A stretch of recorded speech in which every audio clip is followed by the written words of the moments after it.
In this lecture, we're going to discuss the classical era, and really the classical era was dominated by Athens. So we're going to talk sort of a historical overview in this one about the development of Athens, particularly the rise of democracy and the rise of their empire, and how this affected things in the 5th century BC.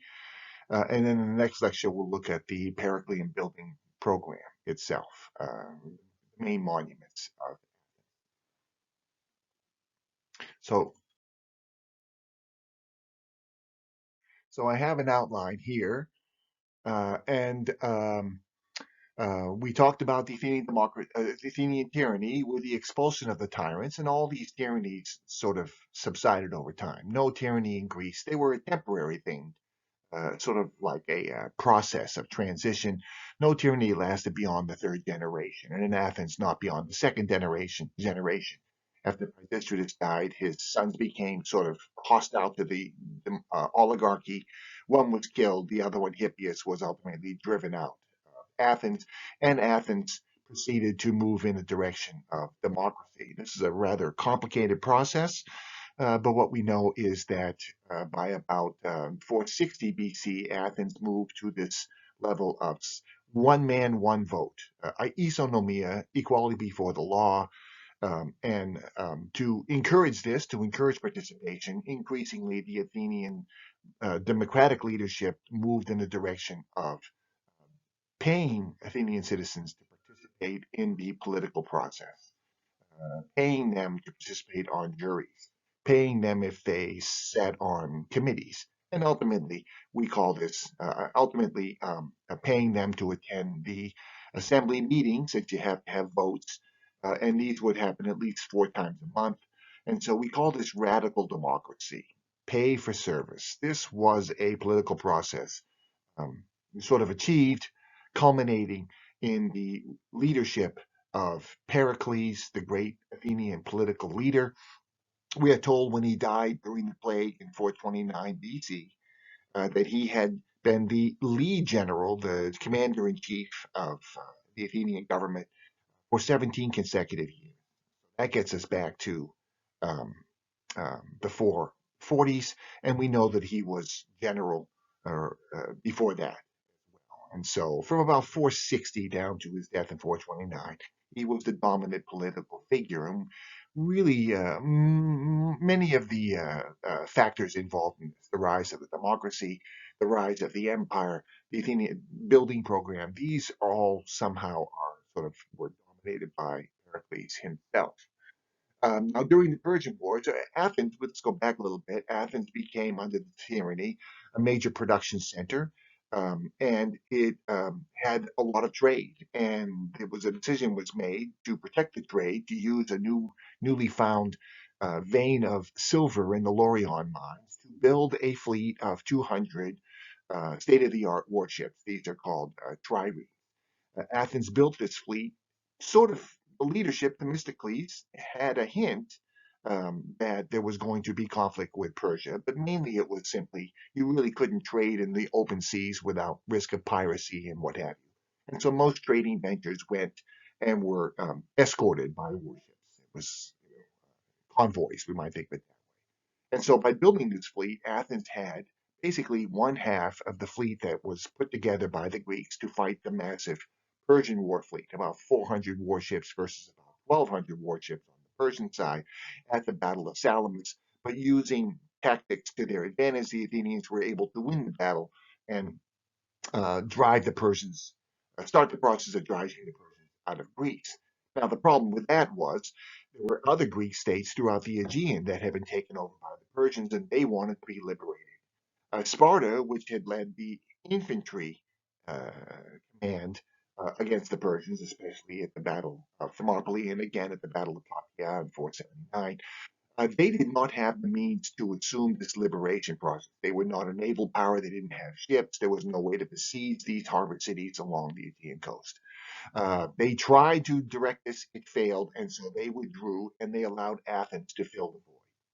Athens did this by creating a new league, sort of simultaneous with the Peloponnesian League of Sparta, the Delian League, founded on the island of Delos, which is where their congresses would originally meet. All states agreed to continue the effort of liberating the Greek world and punishing Persia for the destruction of the Acropolis and various damage that it did in the Greek world. And there would be no end of this, no cessation, basically. Every state made its contributions in the manner that it was capable.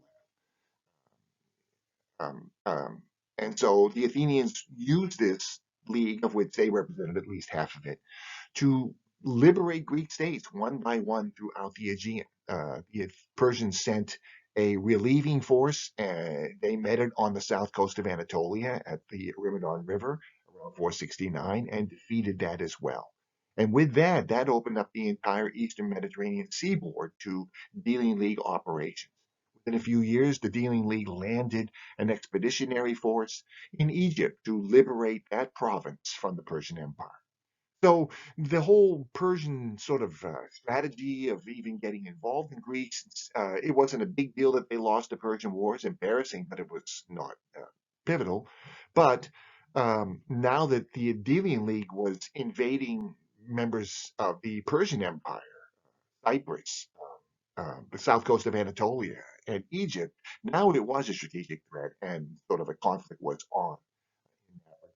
At the same time, Greek states were getting nervous about the fact that their forces were being commandeered every year by the Athenians to go off on expeditions, not to liberate Greek states in the Aegean anymore, but on these far-flung expeditions as far away as Egypt. So this was a major concern and led to resentment and concern. One state, Thassos, attempted to rebel from the League in 465 to withdraw. The Athenians crushed them. They had sent an embassy, the Thasians, to Sparta saying, look, if you don't do something about this, Athens will become the dominant power of the Greek world. The problem for Sparta partly was that it didn't have a navy, it didn't have resources. There was no way to, it was sort of like apples, pitting apples against oranges. These are two different sort of military systems that really couldn't confront each other. And so Athens increasingly became the dominant power, not only of the Greek world, but of the Eastern Mediterranean. Um, um, as states, they gave these Greek Delian League states the option of opting out of giving their military contributions and simply making cash payments. Again, this was after the rebellion at Thassos in 465 BC. And so some states just simply paid money to the Athenians instead, which the Athenians used to build more ships. These would be Athenian ships and man them. And so at one point, this Delian League force reached a level of perhaps 500 of these triremes, most of which were owned by Athens and were manned by commanders who would recruit sailors. And so sailors that might have rowed for in the galleys for other states now migrated to the Piraeus and served Athens as resident aliens. And so Athens grew at the same time. Estimates range to perhaps as many as 400,000 as a population. This put an enormous burden on the logistics of feeding the population. The harbor of the Piraeus became very crucial to the survival of the city, and so um, the Piraeus became fortified as early as the era of Kimon in the 460s BC, completed though by Pericles, and then Pericles extended this by building a fortified corridor about 7 miles long, leading from the Piraeus to Athens, so that supplies could come in to the city and be defended even if Athens was under attack. And so we can see how the empire was being directed by Pericles, the democracy was being directed by Pericles, and this conflict, which was not very popular. Many Greek states tried to rebel during the interim, and Pericles realized he's got to put an end to this. And so he made a peace with Persia in 447 BC, the Peace of Calais. It was in 449, and then he held the giant Greek Congress in 447, inviting all of Greece to come and determine what's to be done now that the Persians have been defeated, knowing full well that Sparta would not come and they would prevent the Peloponnesian League allies from coming. And so it's basically just Athens and its allies. And at this Congress, he informed the allies that nonetheless the dealing league must continue and the foros must continue to be paid. And so we say at this point, 447 BC, there was a transition from Athenian Empire from dealing league to Athenian Empire. And at that point, he started to sort of ratchet up requirements as well, making the empire even more odious to the member states who pleaded with Sparta to get involved. Meanwhile, he also declared that the monuments throughout the Greek world destroyed by the Persians can now be restored using the funds of the dealing league, beginning with the Athenian monuments on the Acropolis and throughout Athens that had been destroyed during the Persian invasion of Athens proper. And so we end up with the Periclean building program, one of the three great building programs of the ancient world, compared with Ramses II's constructions in Egypt and the New Kingdom of Egypt in the Bronze Age, and the Roman Emperor Augustus's embellishment of Rome in the early first century BC. The three great builders of the ancient world: Ramses, Pericles, and um, Augustus. Uh, and it needs to be realized that I always try to point out when we look at these wonderful monuments, the Parthenon, for example, you have to remember that this kind of being paid for on the backs of other Greek states and Greek inhabitants that probably never came to see these monuments. Pericles sort of saw Athens as the pinnacle of Greek culture, what Greece was capable of doing if it was all its resources were combined. Unfortunately, we hear the Athenian point of view. We don't get to hear what everyday Greeks elsewhere thought of this situation. He also tried to using his navy, corner control of the main grain-producing regions of Greece. For the Greek world, this is the Black Sea, Egypt, and Italy and Sicily. Italy and Sicily, trade over there was controlled primarily by Corinth, and so he was trying to put pressure on Corinth to leave the Peloponnesian League and join the Delian League in that regard, trying to isolate and marginalize Sparta. This is its kind of realpolitik. His navy came to blows with the Corinthian navy, and Corinth put it to Sparta: either you deal with this, or we're going to have to go over to the Delian League. So Sparta was forced into this conflict, this 30-year conflict, with a very desultory conflict, disastrous in terms of the accelerating destruction to Greece itself. Ultimately, Sparta had to seek Persian help to defeat Athens, and it did. But in the process, made itself distasteful to the rest of the Greek world as well. So there you go, kind of an overview of the classical period. And we're going to look at the various monuments in that.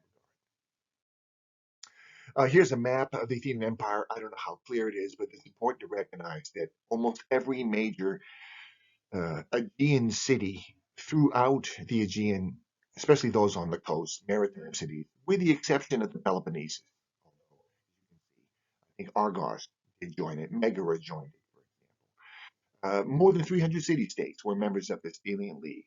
They were giving funds and resources to Athens to maintain the league.